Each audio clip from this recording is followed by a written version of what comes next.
আচ্ছা, আমরা আজকে কথা বলবো অক্সিজেন হিমোগ্লোবিন ডিসোসিয়েশন কার্ভ বা অক্সিজেন হিমোগ্লোবিন ডিসোসিয়েশন কার্ভ এই টপিক্সটাকে নিয়ে। তো অক্সিজেন হিমোগ্লোবিন ডিসোসিয়েশন কার্ভে আমরা মূলত দেখার চেষ্টা করি যে আমরা যদি ব্লাডে অক্সিজেনের পার্শিয়াল প্রেশারকে চেঞ্জ করি, কমাই অথবা বাড়াই, তাহলে সেই পার্শিয়াল প্রেশার চেঞ্জ হওয়ার ফলে আমাদের হিমোগ্লোবিনের স্যাচুরেশনটার কি চেঞ্জ হয়, আমরা মূলত সেটাই অক্সিজেন হিমোগ্লোবিন ডিসোসিয়েশন কার্ভের মাধ্যমে দেখার চেষ্টা করি। তাহলে চলো আমরা শুরু করি। প্রথমত চিন্তা করো যে ধরো আমরা একটা পাত্র নিলাম, এই পাত্রে আমরা কিছু অক্সিজেন নিলাম এবং কিছু হিমোগ্লোবিন নিলাম এবং একটা পিস্টনের মাধ্যমে আমরা কি করছি যে ধীরে ধীরে এখানকার প্রেশার বৃদ্ধি করছি। তাহলে আমাদের এখানে পার্শিয়াল প্রেশার, যদি আমরা চাপ বৃদ্ধি করি তাহলে এখানে আমাদের পার্শিয়াল প্রেশার বাড়বে এবং যদি আমরা চাপ কমাই তাহলে আমাদের পার্শিয়াল প্রেশার কমবে।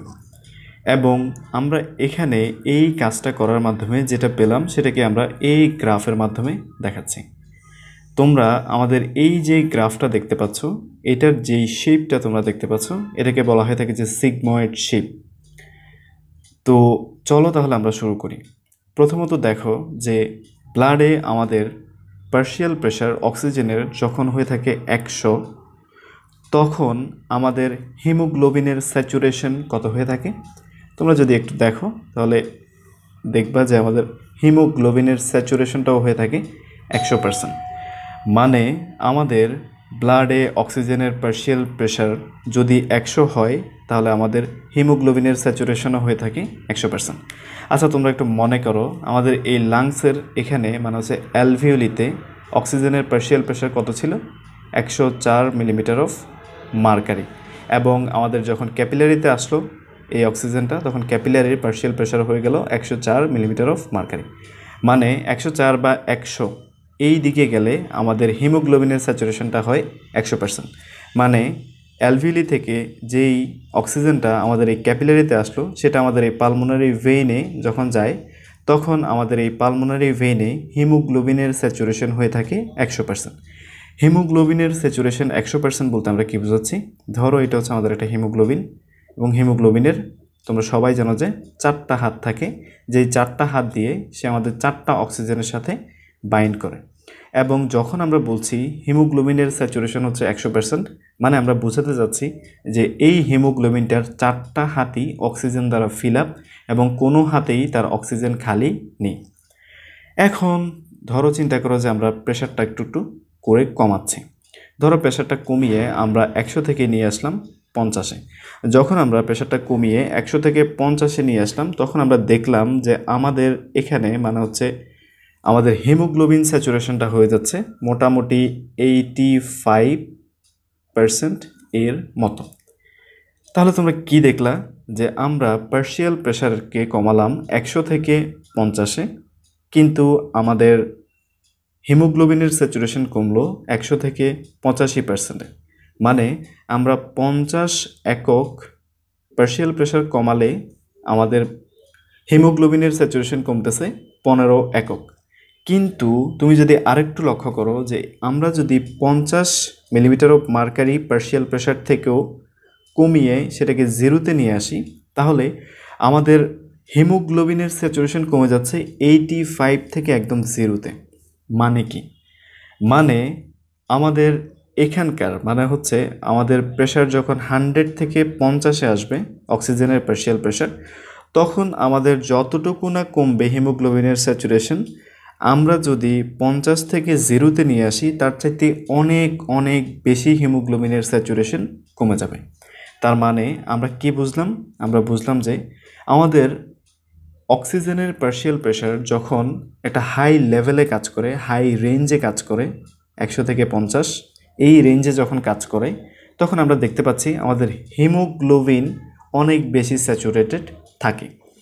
এবং যখন আমরা 50 থেকে কমাচ্ছি তখন আমরা দেখতে পাচ্ছি যে হিমোগ্লোবিনের স্যাচুরেশনটা ড্রামাটিক্যালি কমে যাবে, অনেক বেশি কমে যাবে, তাই তো? এবং তোমরা সবাই জানো আমাদের একটা রেস্টিং টিস্যুতে একটা পার্সন যখন রেস্ট অবস্থায় থাকে তখন আমাদের রেস্টিং টিস্যুতে অক্সিজেনের পার্শিয়াল প্রেশার কত হয়? মোটামুটি আমাদের রেস্টিং টিস্যুতে অক্সিজেনের পার্শিয়াল প্রেশার থাকে 40 মিলিমিটার অফ মার্কারি। এখন দেখো আমাদের এই পার্শিয়াল প্রেশারটা যখন হবে, মানে এখানে আমরা এটা দেখতে পাচ্ছি 40, তখন আমাদের হিমোগ্লোবিনের স্যাচুরেশন কত থাকে? যদি তোমরা একটু উপরে গিয়ে দেখো এটাকে, তাহলে তোমরা দেখবা যে আমাদের হিমোগ্লোবিনের স্যাচুরেশনটা এখানে থাকতেছে, মানে আমাদের হিমোগ্লোবিন স্যাচুরেশনটা অনেকটা 75% হিমোগ্লোবিন স্যাচুরেটেড থাকে আমাদের পার্শিয়াল প্রেশার যখন 40। তো দেখো নর্মালি কি হয়, নর্মালি আমাদের লাংস থেকে অক্সিজেন টিস্যুতে আসে, মানে লাংসে পার্শিয়াল প্রেশারটা হচ্ছে 100 বা 104, এর থেকে আমাদের টিস্যুতে আসে মানে হচ্ছে পার্শিয়াল প্রেশার আসে হচ্ছে 40-এ। মানে একজন সুস্থ মানুষের ক্ষেত্রে আমাদের এই কার্ভটার প্রথমত এই অংশটা ইউজ হয়। সাধারণত কি হয়, তার লাংসে অক্সিজেনের পার্শিয়াল প্রেশার থাকে নিয়ার অ্যাবাউট 100, যখন এটা টিস্যুতে আসতে থাকে তখন তার পার্শিয়াল প্রেশারটা কমে এবং সর্বনিম্ন হয় রেস্টিং অবস্থায় 40 এর মতো।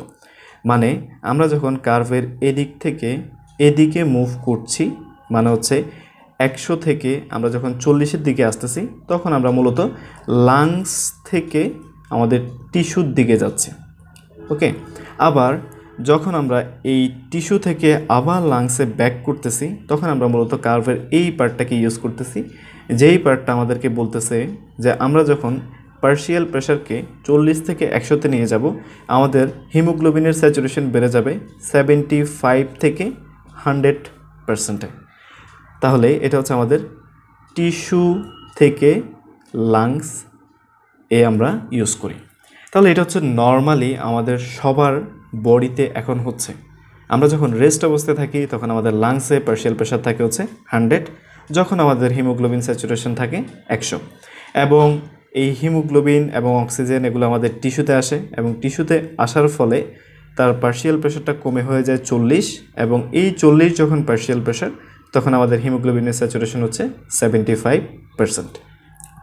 কিন্তু ধরো একজন পার্সন এক্সারসাইজ করতেছে, ওকে, একটা পার্সন এক্সারসাইজ করতেছে, তখন কি হবে, তার টিস্যুগুলা, তার সেলগুলা বেশি বেশি পরিমাণে অক্সিজেনকে ইউজ করবে, কী জন্য? মেটাবলিজমের জন্য। এখন তার সেলগুলা যখন বেশি পরিমাণে অক্সিজেনকে ইউজ করবে, তখন সেল বা টিস্যুতে আমাদের অক্সিজেন লেভেলটা অনেক অনেক কমে যাবে, কারণ অক্সিজেন বেশি বেশি ইউজ হচ্ছে।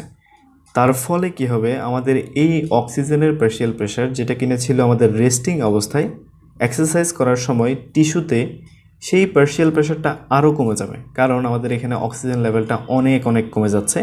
কী জন্য? আমরা এক্সারসাইজ করতেছি তাই। এখন দেখো যখন আমাদের পার্শিয়াল প্রেশারটা 40-এরও নিচে নেমে যাচ্ছে, তখন কী হচ্ছে?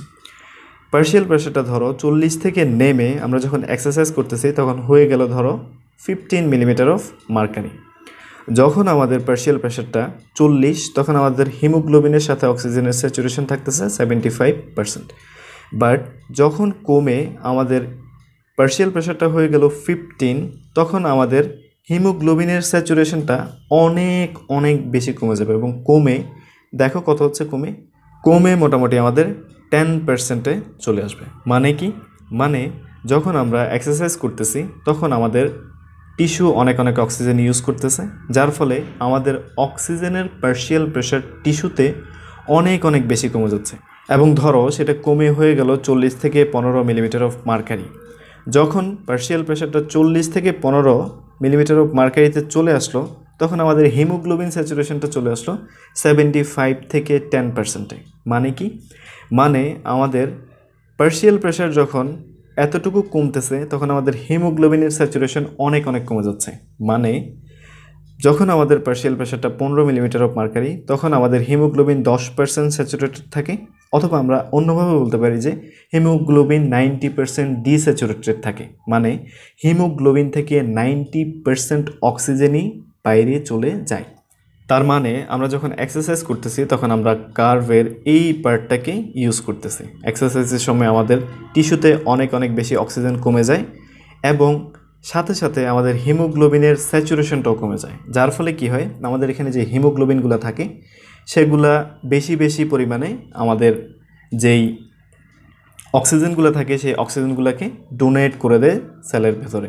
কারণ সেল বেশি বেশি পরিমাণে অক্সিজেনকে ইউজ করতেছে, যার ফলে সেলের বেশি বেশি অক্সিজেন দরকার, যার জন্য আমাদের এখানকার হিমোগ্লোবিনগুলা সেলকে অক্সিজেন ডোনেট করে এবং এটা আমাদের জন্য খুবই উপকারী। এখন দেখো, একটা পার্সন যখন এক্সারসাইজ করতেছে তখন আমরা এই পার্টটার মাধ্যমে সেই এক্সারসাইজিং মাসেলগুলোকে হেল্প করতেছি, যেগুলো অনেক অনেক বেশি অক্সিজেনকে ইউজ করতেছে। আমরা অন্যভাবেও এই এক্সারসাইজকে হেল্প করতে পারি, যেমন আমরা এখানে কার্ডিয়াক আউটপুট অনেক অনেক বাড়াই দিই। যেমন আমাদের কার্ডিয়াক আউটপুট এক্সারসাইজের সময় হয়তো 6 থেকে 7 গুণ বেড়ে যেতে পারে। নর্মালি কার্ডিয়াক আউটপুট কতটুকু? 5 লিটার। 6 থেকে 7 গুণ যদি বেড়ে যায়, ধরো 6 গুণ যদি বেড়ে যায়, তাহলে সেটা হয়ে যাবে 30 লিটার। মানে আমরা টিস্যুতে বেশি বেশি পরিমাণে অক্সিজেনকে পাঠাচ্ছি, পাশাপাশি আমরা হিমোগ্লোবিনের সাথে অক্সিজেনের যে স্যাচুরেশন, সেই স্যাচুরেশনটাও অনেক অনেক বেশি কমাই দিচ্ছি। কিভাবে? আমরা এখানে আমাদের পার্শিয়াল প্রেশারটাকে কমাচ্ছি, যার ফলে হিমোগ্লোবিনের স্যাচুরেশনটাও কমে যাচ্ছে, যার ফলে আমরা টিস্যুতে অনেক অনেক বেশি অক্সিজেনকে পৌঁছাতে পারতেছি। তার মানে নর্মালি আমাদের বডিতে এই কার্ভটা চলতেছে, এতটুকু থেকে এতটুকু পার্ট। লাংসে আমাদের 100 মিলিমিটার অফ মার্কারি প্রেশার থাকে এবং টিস্যুতে থাকে হচ্ছে 40 মিলিমিটার অফ মার্কারি, এবং আমাদের কার্ভটা এখান থেকে এখানে মুভ করে আবার এখান থেকে এখানে ফিরে যায় এবং এটাই চলতে থাকে।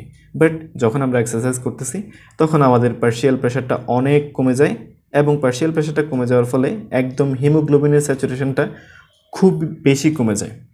তাহলে তোমরা এই কার্ভের দুইটা পার্ট দেখলা। একটা হচ্ছে আমাদের এই পার্টটা, যেটা আমাদের সব সময় একটা রেস্টিং পারসনের বডিতে চলতেছে। এই পার্টটাকে বলা হয়ে থাকে যে অ্যাসোসিয়েশন পার্ট বা প্লেটো পোর্শন। প্লেটো কেন বলা হচ্ছে? কারণ এটা দেখতে অনেকটা সমতল, এজন্য প্লেটো বলা হচ্ছে।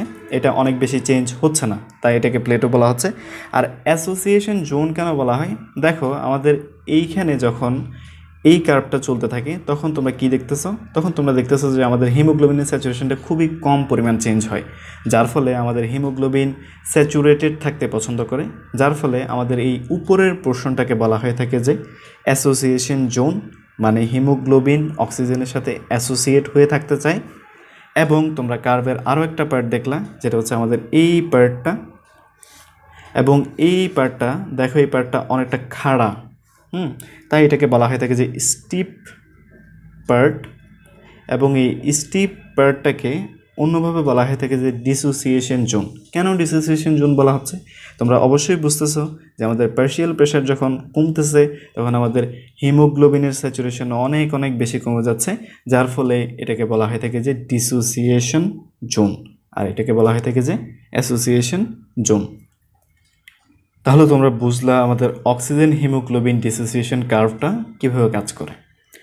আচ্ছা, এখন আমরা দেখব যে এই অক্সিজেন হিমোগ্লোবিন ডিসোসিয়েশন কার্ভটা কীভাবে রাইটে শিফট হয়, কীভাবে লেফটে শিফট হয়।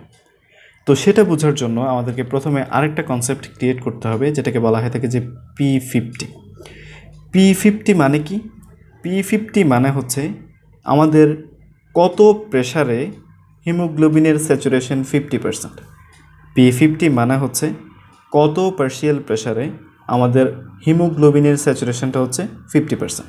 আচ্ছা, তো দেখো আমাদের কত প্রেশারে নর্মালি আমাদের হিমোগ্লোবিন 50% স্যাচুরেটেড থাকে। দেখো, এটাকে যদি তোমরা একটু নিচে নামাও তাহলে তোমরা দেখবা যে নর্মালি আমাদের হিমোগ্লোবিন 50% স্যাচুরেটেড থাকে যখন আমাদের অক্সিজেনের পার্শিয়াল প্রেশার হয় 25 মিলিমিটার অফ মার্কারি। তাহলে তোমরা দেখলা যে আমাদের P50 বলতে আমরা বোঝাচ্ছি যে হিমোগ্লোবিনের স্যাচুরেশন 50% সেটা কত প্রেশারে। আমরা P50 দ্বারা একটা প্রেশারকে ইন্ডিকেট করি, যেই প্রেশারটাতে আমাদের হিমোগ্লোবিনের স্যাচুরেশন হচ্ছে 50%। তাহলে চলো আমরা এবার দেখি যে আমাদের এই অক্সিজেন হিমোগ্লোবিন ডিসোসিয়েশন কার্ভ কীভাবে রাইটে শিফট হচ্ছে। রাইটে কার্ভটা শিফট হলে এটা অনেকটা এরকম হয়ে যাবে। ওকে, তো এই রাইটে শিফট প্রথমত আমরা দেখব যে এই রাইটে শিফট হলে পরে কি হয়, দ্বিতীয়ত আমরা বোঝার চেষ্টা করব যে কিভাবে আমাদের এই কার্ভটা রাইটে শিফট হলো। দেখো, রাইটে শিফট হওয়ার ফলে কি হচ্ছে, তোমাদেরকে একটু আগেই বলছি আমরা P50 নিয়ে। দেখো P50, দেখো আমাদের হিমোগ্লোবিনের স্যাচুরেশন যখন 50%, তখন নর্মালি আমাদের বডিতে অক্সিজেনের পার্শিয়াল প্রেশার কত থাকতো? 25 মিলিমিটার অফ মার্কারি। বাট এই কার্ভটা যদি রাইটে শিফট হয় তখন আমাদের এই P50-র ক্ষেত্রে কী হবে? এই P50টা দূরে সরে যাবে এবং হয়তো আমরা দেখব যে আমাদের এই P50 মানে হচ্ছে আমাদের হিমোগ্লোবিনের স্যাচুরেশন 50% কত প্রেসারে 40 মিলিমিটার অফ মার্কারি এই প্রেসারে। তাহলে আমরা এখান থেকে কি বুঝলাম যে একটা গিভেন প্রেসারের জন্য ধরো 40 মিলিমিটার অফ মার্কারির জন্য আগে আমাদের হিমোগ্লোবিনের স্যাচুরেশন যতটুকু হতো 75%, এখন সেটা কমে হয়ে যাচ্ছে 50%। মানে কি, মানে একটা গিভেন পার্শিয়াল প্রেসারের জন্য যদি আমি বলি যে 40 মিলিমিটার অফ মার্কারি প্রেসারে আগে আমাদের স্যাচুরেটেড হতো 75%, এখন স্যাচুরেটেড হচ্ছে 50%। মানে কি হচ্ছে, মানে আমাদের হিমোগ্লোবিন অক্সিজেনকে ধরে রাখতে চাচ্ছে না, মানে অক্সিজেন হিমোগ্লোবিনের স্যাচুরেশনটা কমে যাচ্ছে, অথবা আমরা একদম প্রপার ল্যাঙ্গুয়েজে বলতে পারি যে হিমোগ্লোবিনের অক্সিজেনের প্রতি অ্যাফিনিটি কমে যাচ্ছে। তাহলে আমি আবারও বলি, একটা গিভেন পার্শিয়াল প্রেসারের জন্য আমরা দেখব যে যখন আমাদের কার্ভটা রাইটে শিফট হবে তখন অক্সিজেনের হিমোগ্লোবিনের স্যাচুরেশনটা কমে যাচ্ছে। মানে আমাদের কার্ভটা রাইটে শিফট হবে তখনই যখন আমাদের হিমোগ্লোবিনের অক্সিজেনের প্রতি অ্যাফিনিটি কমে যাচ্ছে। এখন আমরা দেখব যে কিভাবে আমাদের অক্সিজেনের প্রতি হিমোগ্লোবিনের অ্যাফিনিটি কমে যাচ্ছে। সেই কারণগুলোই মূলত আমাদের এই কার্ভটাকে রাইটে শিফট করে, তাই তো? চলো আমরা তাহলে সেই কারণগুলোকে একটু দেখার চেষ্টা করি। প্রথমত তোমরা জানো যে হিমোগ্লোবিন এটা 4টা হাত আছে, যেই 4টা হাত দিয়ে সে মূলত আমাদের অক্সিজেনের সাথে বাইন্ড করে। বাট আমাদের এই হিমোগ্লোবিন অক্সিজেন ছাড়াও অন্য অন্য কিছু জিনিসের সাথে বাইন্ড করতে পারে। যেমন অক্সিজেন আমাদের প্রোটনের সাথে বাইন্ড করতে পারে, অক্সিজেন আমাদের কার্বন ডাইঅক্সাইডের সাথে বাইন্ড করতে পারে, হিমোগ্লোবিন আমাদের 2,3-BPG বিসফসফোগ্লিসারেট এর সাথে বাইন্ড করতে পারে, আরও কিছু জিনিসের সাথে হিমোগ্লোবিন বাইন্ড করতে পারে। এখন আমরা দেখব যে এই প্রোটন, কার্বন ডাইঅক্সাইড, 2,3-BPG এগুলো কখন বাড়তেছে, কখন এগুলো বাড়ার ফলে আমাদের কার্ভটা রাইটে শিফট হচ্ছে।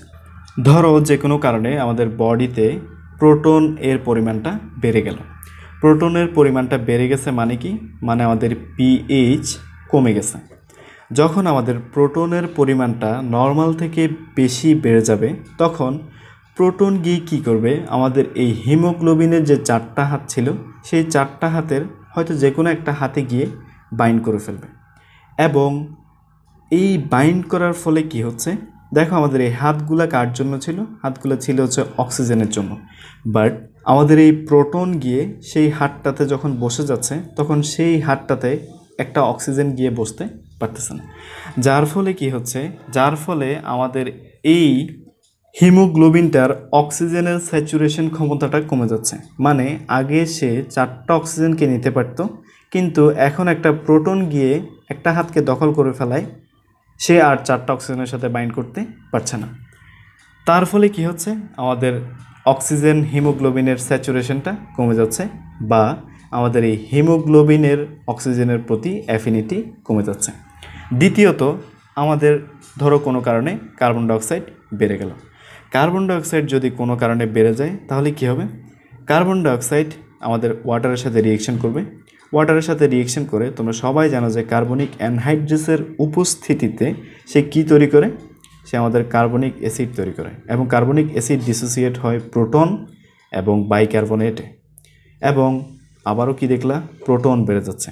তাহলে কোনো কারণে যদি আমাদের বডিতে কার্বন ডাইঅক্সাইডের লেভেলটা বেড়ে যায় তাহলে আমাদের প্রোটন বেড়ে যাচ্ছে, এবং এই প্রোটনটা গিয়ে কী করতে পারে, আমাদের হিমোগ্লোবিনের হাতগুলোতে বাইন্ড হতে পারে, যেগুলোতে বাইন্ড করার কথা ছিল অক্সিজেনের, যার ফলে আমাদের হিমোগ্লোবিন অক্সিজেনকে ক্যারি করতে পারে না, বা হিমোগ্লোবিনের প্রতি অক্সিজেনের অ্যাফিনিটিটা কমে যায়। আবার হতে পারে যে আমাদের টেম্পারেচার অনেক বেড়ে গেল। বডির টেম্পারেচার যদি বেড়ে যায় তাহলে কি বেড়ে যায়, আমাদের মেটাবলিজম বেড়ে যায়। মেটাবলিজম বেড়ে যাওয়া মানে কি, মেটাবলিজমের ফলে আমাদের কার্বন ডাইঅক্সাইড প্রডিউস হয়, এবং এই কার্বন ডাইঅক্সাইডগুলো বেড়ে যাওয়ার ফলে আবারও এই কার্বন ডাইঅক্সাইডগুলো এসে আমাদের ওয়াটারের সাথে রিয়েকশন করবে, বাইকার্বনিক অ্যাসিড ফর্ম করবে, প্রোটন ফর্ম করবে। এই প্রোটনটা এসে আবারও আমাদের এই হিমোগ্লোবিনকে ডিস্টার্ব করবে, এবং হিমোগ্লোবিন অক্সিজেনের সাথে বাইন্ড হওয়ার ক্ষমতাটা কমে যাবে।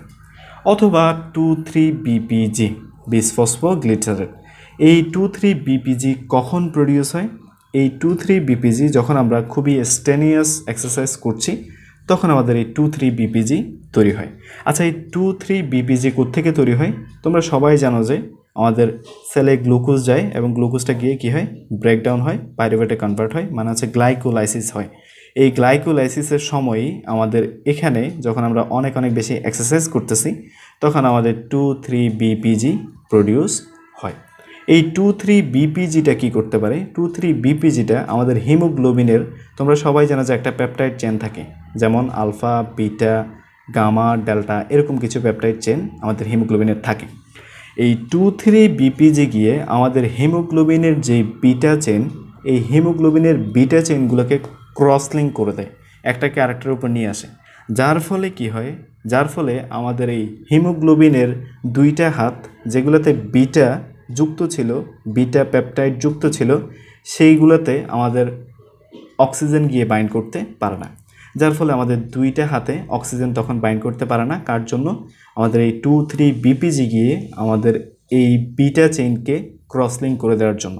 যার ফলে আমাদের হিমোগ্লোবিনের একটা ডিস্টার্ব হয় এবং হিমোগ্লোবিন আমাদের অক্সিজেনের সাথে বাইন্ড করতে পারে না, অথবা আমরা বলতে পারি যে হিমোগ্লোবিনের প্রতি অক্সিজেনের অ্যাফিনিটিটা কমে যায়। এবং এই জিনিসগুলা মানে হচ্ছে প্রোটন, কার্বন ডাইঅক্সাইড, 2,3 বিপিজি, টেম্পারেচার, এগুলা যে শুধুমাত্র আমাদের হিমোগ্লোবিনের সাথে বাইন্ড করে ফেলতে পারে তা কিন্তু না। এগুলো গিয়ে আরও একটা কাজ করে, সেটা হচ্ছে আমাদের হিমোগ্লোবিনের যে অক্সিজেন বাইন্ডিং সাইট, সেই বাইন্ডিং সাইটগুলোকে খুবই ন্যারো করে দেয়, যার ফলে আমাদের অক্সিজেন এই জায়গাগুলোতে বসতে অস্বস্তি ফিল করে এবং অক্সিজেন এখান থেকে ছুটে যেতে চায় এবং অক্সিজেন ছুটেও যায়। যার ফলে আমাদের এই যেই হিমোগ্লোবিন, সেই হিমোগ্লোবিনে যা অক্সিজেন এখনও অবশিষ্ট ছিল সেগুলোও বাইরে চলে যায়, কারণ আমাদের এই অক্সিজেনের বাইন্ডিং সাইটগুলো খুবই ন্যারো হয়ে যাচ্ছে এবং এই ন্যারো জায়গাটাতে অক্সিজেন গিয়ে বসতে পারতেছে না। যার ফলে আমাদের হিমোগ্লোবিনের যেই অক্সিজেনের স্যাচুরেশন, সেই অক্সিজেনের স্যাচুরেশনটা আবারও কমে যায়, মানে আমাদের হিমোগ্লোবিন অক্সিজেনের প্রতি যে অ্যাফিনিটি, সেই অ্যাফিনিটিটাও কমে যায়। তাহলে তোমরা দেখলা যে আমাদের কার্ভ কিভাবে রাইটে শিফট হয়। কার্ভ রাইটে শিফট হয় মূলত আমাদের প্রোটন, কার্বন ডাইঅক্সাইড, 2,3 বিপিজি, টেম্পারেচার এগুলো যখন বেড়ে যাবে তখন। এই কার্ভটা রাইটে শিফট হলে পরে কি হয়? আমাদের অক্সিজেনের স্যাচুরেশনটা কমে যায় হিমোগ্লোবিনের সাথে এবং হিমোগ্লোবিনের যে অক্সিজেনের অ্যাফিনিটি, সেই অ্যাফিনিটিটা কমে যায়। তাহলে এখানে দুইটা কাজ হচ্ছে। কি হচ্ছে? আমাদের হিমোগ্লোবিনের অক্সিজেনের অ্যাফিনিটিটা ডিক্রিজ হচ্ছে, মানে হিমোগ্লোবিনের অক্সিজেনের প্রতি যে অ্যাফিনিটি, সেই অ্যাফিনিটিটা অনেক কমে যাচ্ছে। এবং আরেকটা কাজ হচ্ছে, দেখো আমাদের এখানের যে অক্সিজেন বাইন্ডিং সাইট, এগুলো ন্যারো হয়ে যাওয়ার ফলে এখান থেকে অক্সিজেন বাইরে চলে যায়। যার ফলে আমরা অন্যভাবে বলতে পারি যে আমাদের কার্ভ রাইটে শিফট হওয়ার ফলে আমাদের অক্সিজেন ডোনেশনের যে প্রসেস, এই প্রসেসটা ইনক্রিজ হয়, মানে আমরা টিস্যুতে বেশি পরিমাণে অক্সিজেনকে দিতে পারি যদি আমাদের কার্ভটা রাইটে শিফট করে। এখন চলো তাহলে আমরা দেখি যে কার্ভটা লেফটে কখন শিফট হবে। কার্ভটা যদি লেফটে শিফট হয় তাহলে কার্ভটা দেখতে অনেকটা এরকম হবে। ওকে, কার্ভটা দেখতে অনেকটা এরকম হবে। লেফটে আমাদের কার্ভটা কখন শিফট হবে? দেখো এই জিনিসগুলোর অপোজিট। যখন আমাদের প্রোটনের পরিমাণটা কমে যাবে, যখন আমাদের কার্বন ডাইঅক্সাইডের পরিমাণটা কমে যাবে, যখন আমাদের 2,3 বিপিজির পরিমাণটা কমে যাবে এবং যখন আমাদের টেম্পারেচার কমে যাবে, তখন আমাদের এই কার্ভটা লেফটে শিফট হবে। আমাদের কার্ভটা লেফটে শিফট হচ্ছে মানে কি? লেফটে শিফট হচ্ছে মানে দেখো আমাদের এই P50টার সাহায্য আমরা আবারও নিই। P50 মানে কি? আমাদের কত পার্শিয়াল প্রেসারে অক্সিজেনের হিমোগ্লোবিনের সাথে স্যাচুরেশন 50%, এটাই আমরা P50 দ্বারা বুঝি। দেখো নর্মালি আমাদের P50 বা হিমোগ্লোবিন 50% স্যাচুরেটেড ছিল কখন? যখন আমাদের পার্শিয়াল প্রেসার ছিল 25 অক্সিজেনের। এবং তোমরা দেখতে পেলা যখন আমাদের কার্ভটা লেফটে শিফট হয় তখন আমাদের এই P50টা কোথায় চলে যায়? দেখো এই P50টা ধরো আমাদের এখানে 5 মিলিমিটার অফ মার্কারিতে চলে গেল। মানে যখন আমাদের কার্ভটা লেফটে শিফট হয়ে যায় তখন আমাদের 5 মিলিমিটার অফ মার্কারি প্রেশার সৃষ্টি করলেই আমাদের হিমোগ্লোবিন 50% স্যাচুরেটেড হয়ে যায়। আগে 50%কে স্যাচুরেটেড করার জন্য আমাদের প্রেশার লাগতো 25, বাট এখন আমরা 5 millimetre of mercury partial pressure সৃষ্টি করেই 50% স্যাচুরেশন পেয়ে যাচ্ছি। মানে কি? মানে একটা গিভেন পার্শিয়াল প্রেশারের জন্য আমাদের হিমোগ্লোবিনের অক্সিজেনের সাথে স্যাচুরেশন অনেক বেড়ে যাচ্ছে। যেমন আগে 25 মিলিমিটার অফ মার্কারিতে হিমোগ্লোবিন 50% স্যাচুরেটেড হতো, এখন হয়তো অনেক বেশি 70 বা 80% স্যাচুরেটেড হয়ে যাচ্ছে। মানে কার্ভটা যখন লেফটে শিফট করে তখন আমাদের হিমোগ্লোবিনের স্যাচুরেশনটা অনেক বেড়ে যায়। অন্যভাবে আমরা বলতে পারি যে আমাদের হিমোগ্লোবিন এবং অক্সিজেনের অ্যাফিনিটি বেড়ে যায়। এবং কখন আমাদের এই অ্যাফিনিটিটা বাড়তেছে? যখন আমাদের প্রোটনের পরিমাণটা কমে যাচ্ছে। প্রোটনের পরিমাণটা কমে গেলে কি হচ্ছে? দেখো, প্রোটনের পরিমাণটা যখন কমে গেছে তখন প্রোটন আর নাই এখানে ডিস্টার্ব করার জন্য। তার মানে আমাদের হিমোগ্লোবিন ভালো কাজ করতে পারবে এবং আমাদের হিমোগ্লোবিনের অ্যাফিনিটিটা অনেক বেশি বেড়ে যাবে। কার্বন ডাইঅক্সাইড যেটা কী করতো, আমাদের ওয়াটারের সাথে রিয়েকশন করে বাইকার্বনেট আবার প্রোটন তৈরি করতো। প্রোটনটা গিয়ে আমাদের হিমোগ্লোবিনকে ডিস্টার্ব করতো, একটা হাতে গিয়ে বসে যাইতো, অথবা গিয়ে আমাদের এখানের যে অক্সিজেন বাইন্ডিং সাইট সেগুলোকে ন্যারো করে দিত। এখন এগুলো কিছুই হচ্ছে না, মানে হিমোগ্লোবিন খুব ভালো কাজ করতে পারতেছে, যার ফলে হিমোগ্লোবিনের স্যাচুরেশন ক্ষমতাটা অনেক বেড়ে গেছে। এবং 2,3 বিপিজি আগে গিয়ে আমাদের বিটা চেইনগুলোকে ক্রস লিঙ্ক করে দিত, যার ফলে আমাদের হিমোগ্লোবিন অক্সিজেনের সাথে বাইন্ড হতে পারতো না। এখন 2,3 বিপিজি কমে গেছে, মানে হচ্ছে আমাদের হিমোগ্লোবিন অক্সিজেনের সাথে বাইন্ড করতে পারতেছে। টেম্পারেচার বেশি হইলে আগে কি হতো? মেটাবলিজম বেশি হতো, কার্বন ডাইঅক্সাইড বেশি প্রডিউস হতো, প্রোটন বেশি প্রডিউস হতো, পিএইচ কমে যেত, আমাদের হিমোগ্লোবিন ভালোভাবে কাজ করতে পারতো না। কিন্তু এখন এরকম কোনো ডিস্টার্বই হচ্ছে না। এবং আমাদের এই কন্ডিশনটা হতে পারে আরও, ধরো ফিটাল হিমোগ্লোবিন তোমরা সবাই জানো যে ফিটাল হিমোগ্লোবিনের যে কম্পোজিশন সেটা কি? ফিটাল হিমোগ্লোবিনে আমাদের 2টা আলফা এবং 2টা গামা পেপটাইড চেইন থাকে, যার ফলে কি হয়, আমাদের এই ফিটাল হিমোগ্লোবিনের অক্সিজেনের প্রতি অ্যাফিনিটিটা অনেক বেশি থাকে, যার ফলে আমাদের একটা গিভেন পার্শিয়াল প্রেশারে অক্সিজেনের স্যাচুরেশনটা হিমোগ্লোবিনের সাথে অনেক বেশি হয়। মানে ফিটাল হিমোগ্লোবিনে আমরা দেখব যে আমাদের এই কার্ভটা লেফটে শিফট করতেছে, এবং এই কার্ভটা লেফটে আরও শিফট করতে পারে যখন আমরা একজনকে একটা স্টোর ব্লাড যখন সাপ্লাই দিব, তখন আমাদের এই কার্ভটা লেফটে শিফট করতে পারতেছে, কারণ সেখানে মেটাবলিজমটা একটু কম হয়। তাহলে আমরা দেখলাম যে কখন আমাদের কার্ভটা লেফটে শিফট করতেছে এবং কখন আমাদের কার্ভটা রাইটে শিফট করতেছে। আমরা এতক্ষণ যতগুলো আলোচনা করলাম এই সবগুলো আলোচনা হচ্ছে একজন সুস্থ মানুষের জন্য। সুস্থ মানুষের ক্ষেত্রে আমরা কার্ভটা দেখলাম কখন রাইটে শিফট হবে, কখন লেফটে শিফট হবে। এখন চলো আমরা দেখি যে একজন মানুষের যখন পলিসাইথেমিয়া মানে কি? পলিসাইথেমিয়া মানে হচ্ছে তার হিমোগ্লোবিনের পরিমাণটা অনেক বেশি বেড়ে গেছে। আচ্ছা, আমরা এখানে যেটা দেখাচ্ছিলাম একজন নর্মাল সুস্থ মানুষের ক্ষেত্রে, এখানে আমাদের হিমোগ্লোবিন কতটুকু ছিল? এই পার্সেন্টের হিমোগ্লোবিন ছিল মোটামুটি 15 গ্রাম এর মতো প্রতি 100 ml আর্টেরিয়াল ব্লাডে। এবং তোমরা দেখেছিলে যে আমাদের প্রতি 100 ml ব্লাডে কতটুকু পরিমাণে অক্সিজেন থাকে? এই 15 গ্রাম হিমোগ্লোবিনে 20 ml অক্সিজেন থাকে। কিন্তু আমরা পলিসাইথেমিয়া যখন কিনা একজন মানুষের হিমোগ্লোবিনের পরিমাণটা অনেক বেড়ে গেল, তখন আমরা দেখব যে এই কার্ভটা উপরের দিকে উঠে যাচ্ছে, মানে আপওয়ার্ড চলে যাবে। কেন আপওয়ার্ড? কারণ তার টোটাল হিমোগ্লোবিনের পরিমাণটা বেড়ে গেছে। তার অন্যগুলো কমছে নাকি বাড়ছে সেটা আমরা জানি না, বাট হিমোগ্লোবিনের পরিমাণটা যেহেতু বেড়ে গেছে সেহেতু কার্ভটা আপওয়ার্ড হয়ে যাবে। মানে এখানে আমাদের কন্টেন্ট ছিল হচ্ছে 20 ml, মানে এখানে 20 ml অক্সিজেন ছিল কতটুকু হিমোগ্লোবিনে? 15 গ্রাম হিমোগ্লোবিনে। বাট হিমোগ্লোবিনের পরিমাণটা এখন বেড়ে গেছে, ধরো 20 গ্রাম হিমোগ্লোবিন হয়ে গেছে তার প্রতি 100 ml ব্লাডে, যার ফলে তার অক্সিজেনের কন্টেন্টও বেড়ে যাবে এবং কার্ভটা আপওয়ার্ড চলে যাবে। কিন্তু যখন একজন পার্সন অ্যানিমিয়াতে আক্রান্ত, মানে তার হিমোগ্লোবিনের পরিমাণটা অনেক কমে গেছে, তখন কি হবে? তখন আমাদের এই কার্ভটা নিচের দিকে চলে আসবে। কেন নিচের দিকে চলে আসবে?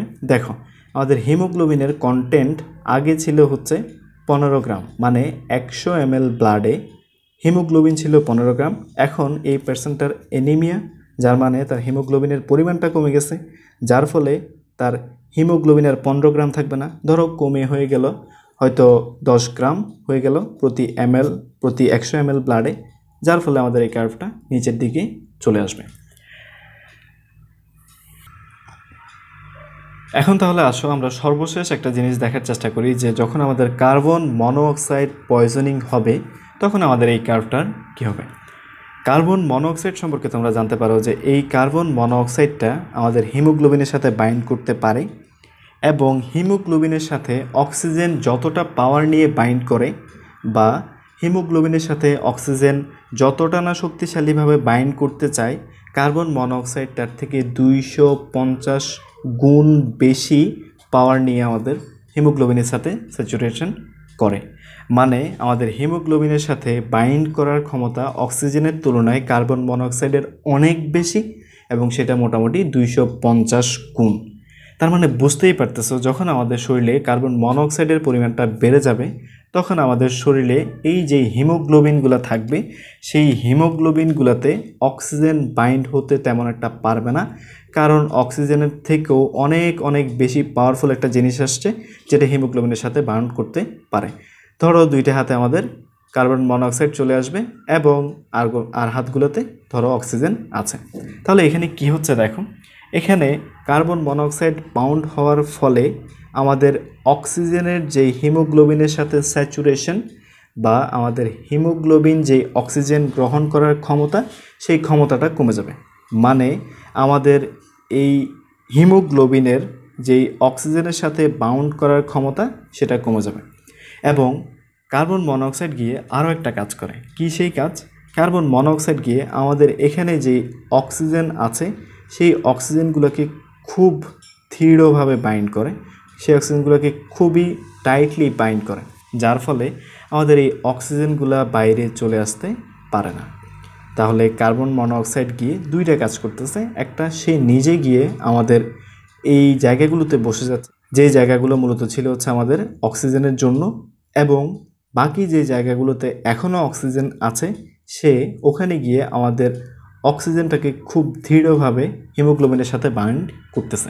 তাহলে আমরা বলতে পারি প্রথমত সে আমাদের অক্সিজেন হিমোগ্লোবিনের স্যাচুরেশনটা কমায় দিচ্ছে, মানে অক্সিজেন হিমোগ্লোবিনের সাথে বাউন্ড করতে পারতেছে না, এবং সে গিয়ে আমাদের অক্সিজেনগুলোকে হিমোগ্লোবিনের সাথে স্টিকি করে দিচ্ছে, যার ফলে হিমোগ্লোবিন থেকে অক্সিজেনগুলো বাইরে চলে আসতে পারতেছে না। এবং এটার মানে হচ্ছে যে আমাদের এই হিমোগ্লোবিনটার যেটার উপরে গিয়ে আমাদের কার্বন মনোঅক্সাইড কাজ করলো সেটার অক্সিজেনের সাথে বাইন্ড করার অ্যাফিনিটিটা অনেক বেড়ে গেল। মানে আমাদের এখানে স্যাচুরেশনটা কমে গেছে বাট অ্যাফিনিটিটা অনেক বেড়ে গেছে। দেখো এটা কিন্তু খুবই ক্রুশাল কন্ডিশন। দেখো আমাদের এখানে কার্বন মনোঅক্সাইড গিয়ে অক্সিজেনকে বসতে দিচ্ছে না, আবার যে অক্সিজেন ছিল সেগুলোকে সে ছাড়তেছেও না, মানে আমাদের টিস্যুতে অক্সিজেন সাপ্লাইটা খুবই কমে যাবে। তো আমরা এই ধরনের মানে হচ্ছে কার্বন মনোঅক্সাইডের যে পয়জনিং হয় সেগুলোকে কীভাবে ট্রিট করতে পারি? প্রথমত আমরা কার্বন মনোঅক্সাইড যে সোর্স থেকে বডিতে আসতেছে সেই সোর্সটাকে বন্ধ করে দিতে পারি। দ্বিতীয়ত আমরা একটা কাজ করতে পারি, সেটা হচ্ছে পেশেন্টকে আমরা হাই কনসেন্ট্রেশনের অক্সিজেন দিতে পারি, যার ফলে কী হবে অক্সিজেন অনেক অনেক বেশি আমাদের লাংসে যাবে, পার্শিয়াল প্রেশারগুলো বেড়ে যাবে, যার ফলে হয়তো কিছু পরিমাণে আমাদের এখানের যেই কার্বন মনোঅক্সাইড সেগুলো ওয়াশ হবে। সবচেয়ে ইম্পর্ট্যান্ট আমরা যে কাজটা করতে পারি সেটা হচ্ছে আমরা পেশেন্টকে 5% কার্বন ডাইঅক্সাইড দিতে পারি। কেন আমরা 5% কার্বন ডাইঅক্সাইড একটা পেশেন্টকে কার্বন মনোঅক্সাইড পয়জনিংয়ে দিচ্ছি? কারণ কার্বন ডাইঅক্সাইড গিয়ে আমাদের রেসপিরেটরি সেন্টারকে কী করে স্টিমুলেট করে, এবং রেসপিরেটরি সেন্টার যখন স্টিমুলেট হয় তখন আমরা কী করি হাইপার ভেন্টিলেট করি, মানে আমরা বেশি বেশি পরিমাণে অক্সিজেন নিই, বেশি বেশি পরিমাণে নিঃশ্বাস নিই, বেশি বেশি পরিমাণে নিঃশ্বাস ছাড়ি, যার ফলে কী হবে, যার ফলে হয়তো আমাদের কিছু পরিমাণে কার্বন মনোঅক্সাইড শরীর থেকে বাইরে চলে যাবে।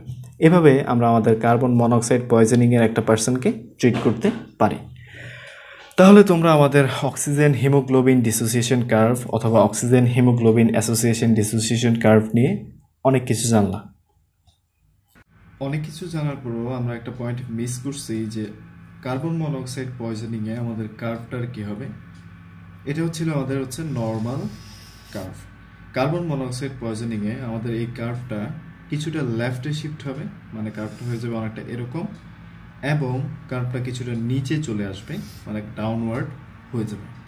আচ্ছা, কার্ভটা লেফটে শিফট করলো কারণ আমাদের এখানে অ্যাফিনিটিটা বেড়ে গেছে, মানে হিমোগ্লোবিনের সাথে অক্সিজেন বাউন্ড করার যেই অ্যাফিনিটি সেটা বেড়ে গেলেই আমাদের কার্ভ লেফটে শিফট করে, তার মানে আমাদের কার্ভ এখন লেফটে শিফট করবে। প্লাস আমাদের এটা ডাউনওয়ার্ড চলে আসার কারণ হচ্ছে দেখো দুইটা হাতেই আমাদের কার্বন মনোক্সাইড চলে গেছে, মানে আমাদের হিমোগ্লোবিন 100% কখনোই স্যাচুরেটেড হতে পারবে না।